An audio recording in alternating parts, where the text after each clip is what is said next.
Good morning, Magee. I'm Christy Wilson, and welcome to Magee News. Our guest today is Lieutenant Governor Phil Bryant.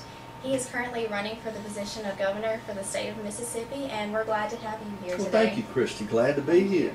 Well, before we begin, what we would like to know is, how have you experienced being Lieutenant Governor to prepare yourself as governor if you are elected this position? Well, government is like anything else. It's like news broadcasting. You learn by being a part of it. I had the great opportunity of being in the House of Representatives in 1992 when Kirk Fordyce was elected. 5 years later, I was appointed as state auditor by Kirk Fordyce and was elected twice after that. So I spent 11 years, and the auditor's office really helps you see where the budget is going, how money is being spent, and then 4 years as Lieutenant Governor, working with Governor Barbour directly, making sure we balance the budgets, making sure we got taxes cut. And so moving into the governor's office is a natural progression. You become Lieutenant Governor, you learn the challenges, you learn how to manage a $5.2 billion budget, and you hopefully take over that job. And it's important when you go into that governor's office to be able to go to work that first day. We've got some really desperate needs here in Mississippi, and you have to have the experience to be able to manage that. I can imagine. So for the past 4 years, you've served as Lieutenant Governor, and you've accomplished many accomplishments. So would you like to share some of those accomplishments? Sure, we are very proud. The Senate has done a remarkable job in cutting taxes 6 different times on businesses. These are targeted tax cuts like farm equipment, forestry equipment. We cut taxes on CO2, which is a chemical you use in drilling for oil.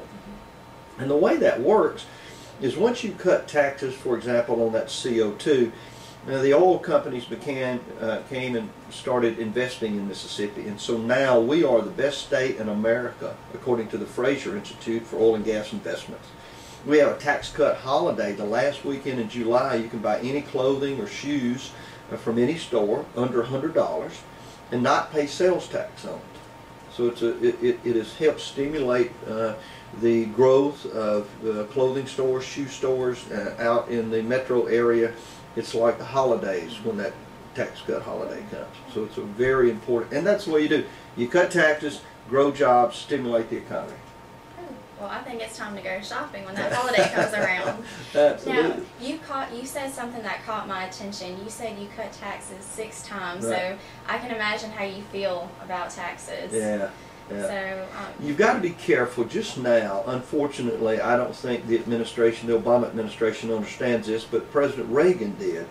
If you will reduce taxes on either services or items, commodities or goods, people will buy more of them. For example, now you pay about 32 cents a gallon taxes on gasoline. And so if you look at the price of gasoline now, 32 cents of every gallon that you're buying is taxes. If you want to reduce the cost of operating trucks that bring food to grocery stores and clothing to the mall, furniture to furniture stores, you could look at those type of tax cuts. But it is a targeted tax cut to stimulate business. We cut taxes also on the cut and sew industry, furniture manufacturers in northeast Mississippi. We created 800 jobs by simply saying we're going to give you a tax cut, $2,000 for every new job created. And so we were able to do that in the Senate. We've been able to do things like bring the Senate to life. And by that, it was webcasting. So we put cameras in the Senate for the first time in Mississippi's history. So you can go online and watch as the Senate debates the important issues of the day. So bringing media into it. Opening up government. We passed the most comprehensive ethics laws in the last 25 years.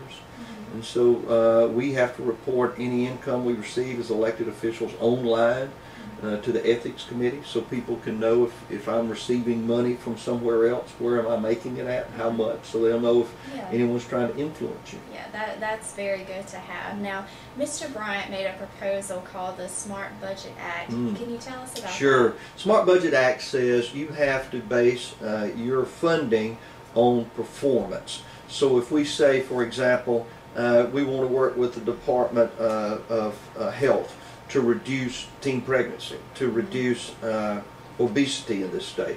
we would say, here's a goal that we think we should have. We should reduce teen pregnancy by 15%. And you fund that agency, and then when they come back, you're able to determine how successful they have been. It's called outcome-based budgeting. The old budget system we have now, there's no tracking, there's no metrics, there's no level of success. We just continue to fund agencies one right after the other.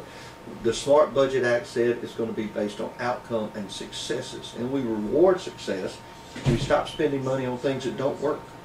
Right. That is very right. Now, with our country and our state in a recession, where would you focus economic development in our state? We've got to create high-skilled jobs. We, in the old days, Mississippi was a place where they thought there was low wages, strong backs, and weak minds. And so we got a lot of agricultural industry. We made furniture. We did things that paid a minimum wage. And so now what we've got to do is create high-tech industries. For example, we've got Severstal Steel Company in Columbus. That is the most productive steel mill in America.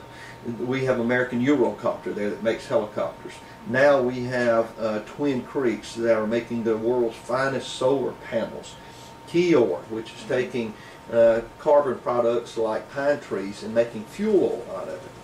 Another high-tech industry that produces a fuel oil that we can turn into gasoline and diesel fuel. So what you've got to do is go to companies that we talk to quite often that are in the energy business, that are in the technology business, and bring those jobs to Mississippi. And tourism. For every dollar you invest in tourism, you get 6 back. I had a film summit last Friday, and we reduced taxes on making movies. And so, yeah, so we're trying to encourage movie makers to come to Mississippi. Oh Brother, Where Art Thou was made in Mississippi.